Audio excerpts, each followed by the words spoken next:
This is how to use a blast bandage. So this bandage will be used for large areas, abdomens, chests, amputated limbs or other areas that are quite large to cover. So we're going to remove this out of the packaging using the perforated areas to tear. Also a paper wrapper inside that we need to remove. Open it out, you've got your bandage and a large pad. One side is shiny and the other side has got writing on it and it says other side to the wound. So it's the shiny side that we're going to put over the area we want to cover.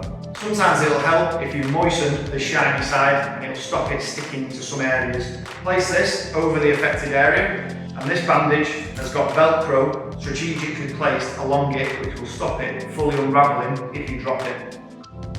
So wrap it round, keeping it as tight as required. Remember, if we're going around someone's chest, not to tighten it too much that it stops them breathing.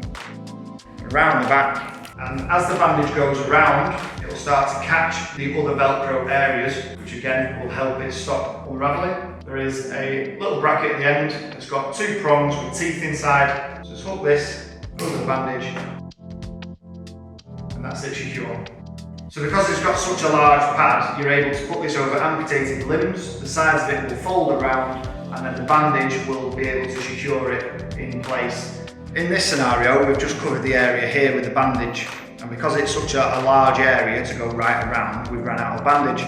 If the area was even larger that we wanted to cover, and we wanted to cover down here as well, you can just use another crepe bandage. Just make sure that you 50% overlap the last bandage and keep 50% overlapping all the way down until you're at the desired place.